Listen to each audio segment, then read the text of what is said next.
Assalamu alaikum, what's up guys, Mahmudul here.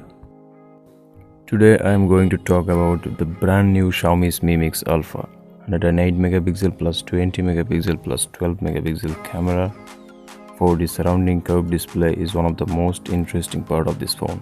So let's get started. So just people were saying smartphones are getting boring, Xiaomi entered the chat with the Mi Mix Alpha, which basically is all display smartphone. Xiaomi is one who kinda kickstart the bezel-less trend with the original Mi Mix. And now 3 years later, when everyone was expecting the successor to the Mi Mix 3 with some minor improvements, Xiaomi took a whole new different direction and introduced a new concept as a warp around display with a screen to body ratio of 180.6%. Yeah, let us think for a second. Honestly, for the past few days, Xiaomi was teasing this smartphone and I thought it's their foldable smartphone. But it isn't. It is a regular glass display similar to the one we find on the devices like Galaxy Note 10 Plus, iPhone 11 Pro, Huawei Mate 30 Pro, etc. which uses flexible OLED to bend the display at the sides. Xiaomi is calling for the surrounding curved display. Like I have said, it has 180.6% screen to body ratio and the rest 9.8 occupied by a small border up top and bottom.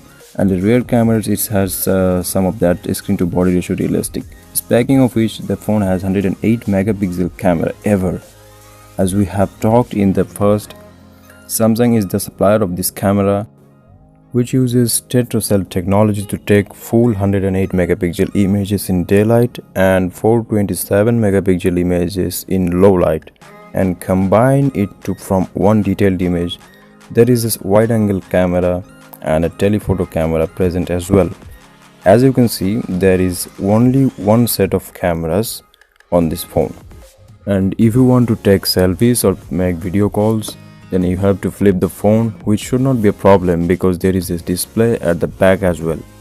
All in all, it's look like identical to the Huawei's foldable smartphones, the Mate X. But the difference is the Mi Mix Alpha is not a foldable smartphone.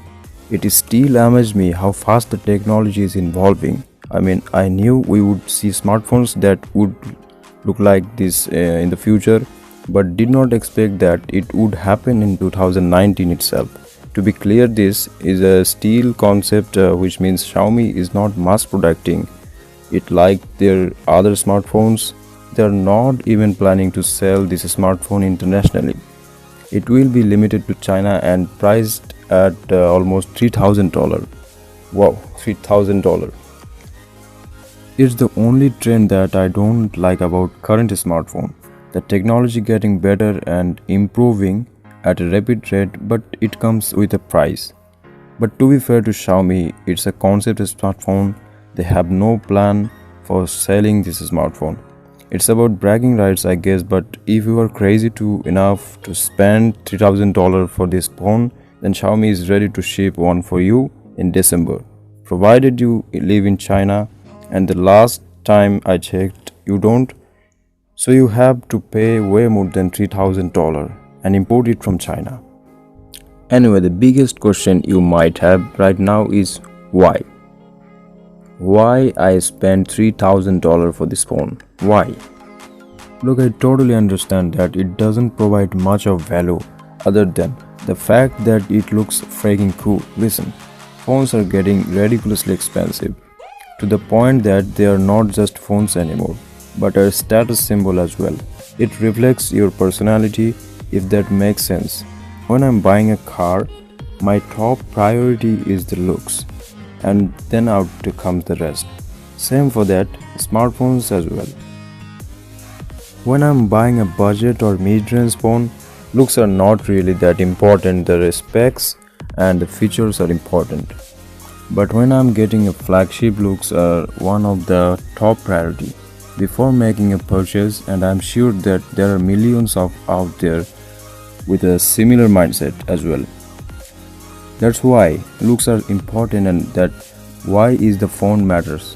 Phone companies are not dumb that they are running in a race increase the screen to body ratio because they know there is a huge demand for this, and that this reason this phone exists and probably more companies would follow suit and comes with the similar phones as well.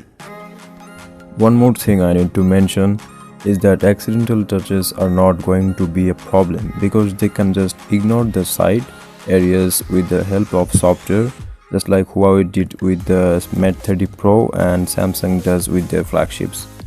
So that being said, what do you think about this phone? Let me know in the comment section, and I will see all you next videos. This is Mahmudul Hassan signing out.